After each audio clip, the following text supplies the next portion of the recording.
जब हम रात को आसमान की तरफ देखते हैं तो इतने बड़े आसमान में हमें चांद सबसे ज्यादा रोशन दिखाई देता है, क्योंकि आसमान में नजर आने वाले दूसरे ऑब्जेक्ट्स की निस्बत चांद हमारी जमीन के बहुत ज्यादा करीब है, जो हमसे करीब 3,85,000 किलोमीटर दूर है, जिसका डायमीटर 3,474 किलोमीटर है, जो जमीन के गिर्द अपना एक चक्कर 29 दिन 12 घंटे और 45 मिनट में कंप्लीट करता है, जिसकी वजह से हमारी जमीन पर मौसम स्टेबल रहता है और समुंदर एक स्टेबल रफ्तार के साथ चलते हैं, और चांद की वजह से हम आज जमीन पर एक अच्छी जिंदगी गुजार रहे हैं। इसके बारे में मजीद जानने के लिए 17 अगस्त 1957 में यूएस एयरफोर्स ने पायोनियर 0 को लॉन्च किया, जो चांद पर किया जाने वाला पहला मिशन बन सकता था, लेकिन बदकिस्मती से ये फेल हो गया। और फिर 12 सितंबर 1959 को रशिया ने ल्यूनर 2 स्पेसक्राफ्ट को लॉन्च किया, जो चांद पर लैंड करने वाला पहला स्पेसक्राफ्ट बना। और इसी साल रशिया ने ल्यूनर 3 स्पेसक्राफ्ट को चांद पर भेजा, जिसके बाद रशिया पहली बार स्पेसक्राफ्ट को चांद पर भेजने वाला पहला मुल्क बना, जिसकी वजह से अमेरिका और रशिया के दरमियान स्पेस में जाने की रेस शुरू हो गई। और उस वक्त अमेरिका के प्रेसिडेंट इंसानों को चांद पर भेजकर रशिया को स्पेस की दौड़ में पीछे करने का फैसला कर लिया। 21 दिसंबर 1968 को नासा ने अपोलो 8 को लॉन्च किया, जिसमें 3 एस्ट्रोनॉट्स थे, जो चांद पर इंसानों को लेकर जाने वाला पहला स्पेसक्राफ्ट था। लेकिन इस मिशन में चांद की सतह पर लैंड नहीं करना था, इसमें सिर्फ और सिर्फ चांद को ऑर्बिट करना था। उसके बाद 20 जुलाई 1969 ये वो दिन था जब इंसान ने पहली बार चांद पर अपना पहला कदम रखा। ये 20वीं सदी की सबसे बड़ी कामयाबी थी। 16 जुलाई 1969 को लॉन्च किए गए अपोलो 11 स्पेसक्राफ्ट ने नील आर्मस्ट्रॉन्ग, बज एल्ड्रिन और माइकल कॉलिंस को चांद की सतह पर पहुंचाया। 20 जुलाई 1969 को नील आर्मस्ट्रॉन्ग और बज एल्ड्रिन चांद की सतह पर कदम रखने वाले पहले इंसान बने, और इन्होंने 10 साल के बाद अमेरिका के प्रेसिडेंट इलेक्शन का इंसानों को चांद पर भेजने का ख्वाब पूरा किया। इस इवेंट को 10 लाख से ज्यादा लोगों ने लाइव देखा और करीब 60 करोड़ से भी ज्यादा लोगों ने इसे टीवी पर देखा। 16 जुलाई 1969 अपोलो 11 स्पेसक्राफ्ट को सैटर्न 5 रॉकेट के जरिए सुबह के 9:30 पर कैनेडियन स्पेस स्टेशन से लॉन्च किया गया, जिसकी रफ्तार 40,220 किलोमीटर पर आवर थी, जो सिर्फ 12 मिनट में ही हमारी जमीन के ऑर्बिट में पहुंच गया। और जमीन का एक चक्कर लगाने के बाद सैटर्न 5 रॉकेट चांद की तरफ आगे बढ़ने लगा, और इसके ठीक 30 मिनट बाद सैटर्न 5 रॉकेट अपोलो स्पेसक्राफ्ट से अलग हो गया। यहाँ पर मैं आपको अपोलो स्पेसक्राफ्ट के पार्ट्स के बारे में बता देती हूँ। यहाँ सबसे ऊपर वाले हिस्से को लॉन्च एस्केप सिस्टम कहते हैं। उसके ठीक नीचे वाले हिस्से को कमांड मॉड्यूल कहते हैं, जिसमें एस्ट्रोनॉट्स बैठकर स्पेसक्राफ्ट को ऑपरेट करते हैं। उस वक्त इसे माइकल कॉलिंस ऑपरेट कर रहे थे। उसके नीचे सर्विसेज मॉड्यूल है, जो एक रॉकेट की तरह काम करता है, जिसकी मदद से कमांड मॉड्यूल आगे बढ़ता है। और इसके भी नीचे ल्यूनर मॉड्यूल है, जिसे लैंडर भी कहते हैं। इसमें नील आर्मस्ट्रॉन्ग और बज एल्ड्रिन मौजूद थे। और इसके नीचे सैटर्न 5 रॉकेट था। जब सैटर्न 5 रॉकेट जमीन का एक चक्कर लगाने के बाद चांद की तरफ आगे बढ़ा, तब ठीक 30 मिनट के बाद सैटर्न 5 रॉकेट सर्विस मॉड्यूल से अलग होकर ल्यूनर मॉड्यूल को लेकर चांद की तरफ आगे बढ़ने लगा, जिसमें नील आर्मस्ट्रॉन्ग और बज एल्ड्रिन मौजूद थे। 19 जुलाई को अपोलो 11 स्पेसक्राफ्ट चांद के पिछले वाले हिस्से पर पहुंचा।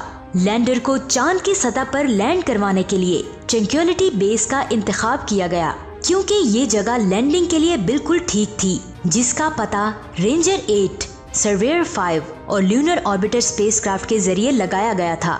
माइकल कॉलिंस, जो कमांड मॉड्यूल में बैठकर लैंडर की लोकेशन को सेट कर रहे थे, ताकि ल्यूनर मॉड्यूल आसानी से चांद की सतह पर लैंड कर सके। इसके बाद नील और एल्ड्रिन ने लैंडर के इंजन को स्टार्ट किया और चांद की सतह पर लैंड करने की तैयारी करने लगे। तब अपोलो 11 स्पेसक्राफ्ट तयशुदा टाइम से 4 सेकंड आगे चल रहा था। इसका मतलब ये था कि वो प्लान की हुई लोकेशन से कई मील दूर आगे उतर सकते थे। तब ही लैंडर में लगे कंप्यूटर ने खतरे के सिग्नल देने शुरू कर दिए, और आर्मस्ट्रॉन्ग ने देखा कि इनका स्पेसक्राफ्ट उनको बड़ी बड़ी चट्टानों की तरफ लेकर जा रहा है। और तब ही आर्मस्ट्रॉन्ग ने स्पेसक्राफ्ट के ऑटोमेटिक कंट्रोल को बंद किया और स्पेसक्राफ्ट को खुद ऑपरेट करने लगे। फिर इन दोनों एस्ट्रोनॉट्स ने 20 जुलाई को 8:17 पर ल्यूनर मॉड्यूल को सही सलामत चांद की सतह पर लैंड करवाया और उस वक्त स्पेसक्राफ्ट के डाउन इंजन में सिर्फ 14 सेकंड का ही ईंधन बचा था। इसका मतलब ये था कि अगर थोड़ी सी और देर हो जाती तो उनके साथ बहुत बड़ा हादसा हो सकता था, लेकिन उस वक्त किस्मत उनके साथ थी और वो सही सलामत चांद की सतह पर लैंड करने में कामयाब हो गए। आर्मस्ट्रॉन्ग ने अपोलो 11 के लैंड की हुई जगह को ट्रैंक्विलिटी बेस का नाम दिया और जमीन पर मैसेज भेजा कि ये ट्रैंक्विलिटी बेस है और हम लैंड कर चुके हैं। चांद की सतह पर कदम रखने से पहले एल्ड्रिन ने जमीन पर एक मैसेज भेजा। उन्होंने कहा कि मैं आपसे गुजारिश करता हूँ कि सबसे पहले आप खुदा का शुक्र अदा करें और इस मिशन के पूरा होने की दुआ करें। अपोलो 11 की लैंडिंग के 6.5 घंटे बाद नील आर्मस्ट्रॉन्ग ने चांद की सतह पर अपना पहला कदम रखा और कहा कि इंसान के लिए ये बस एक छोटा सा कदम है, लेकिन इंसानियत के लिए ये एक बहुत बड़ा चैलेंज है। अगले 2.5 घंटे इन दोनों एस्ट्रोनॉट्स ने तस्वीरें लेने, सैंपल्स जमा करने और पत्थर जमा करने में लगाए।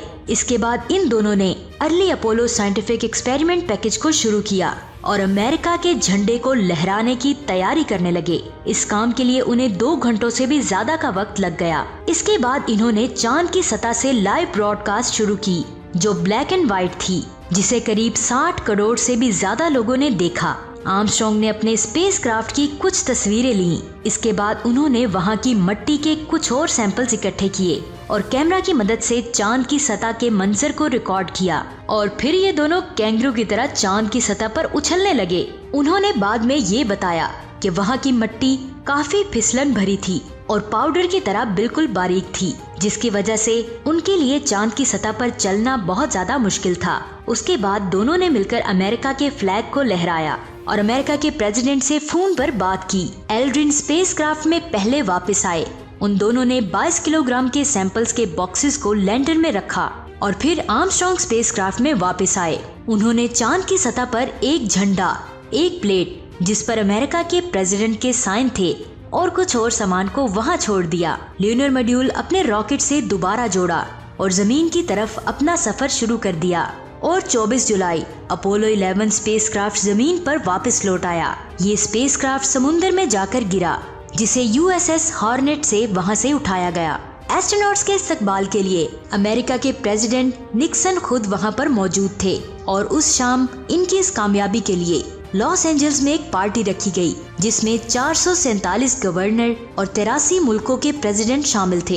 इन तीनों को प्रेसिडेंटल मेडल ऑफ फ्रीडम से नवाजा गया और ये तीनों रातों रात पूरी दुनिया में मशहूर हो गए। तो IFTV के दोस्तों, आज की ये चांद के सफर की वीडियो आपको कैसी लगी? अगर वीडियो अच्छी लगी तो इस वीडियो को लाइक करने के साथ साथ अपनी फैमिली मेंबर्स और दोस्तों के साथ जरूर शेयर करें। ये वीडियो हमारे एक व्यूवर की डिमांड पर बनाई गई थी। आप स्पेस से रिलेटेड और कौन सी वीडियोस देखना चाहते हैं, नीचे कमेंट जरूर करें और स्पेस से रिलेटेड मजीद अमेजिंग वीडियोस देखने के लिए हमारे इस channel IFTV the science world को सब्सक्राइब करके बेल आइकन को जरूर प्रेस करें ताकि नई आने वाली वीडियोस की नोटिफिकेशन आपको मिल सके। अपना बहुत सारा ख्याल रखिएगा। खुदा हाफिज।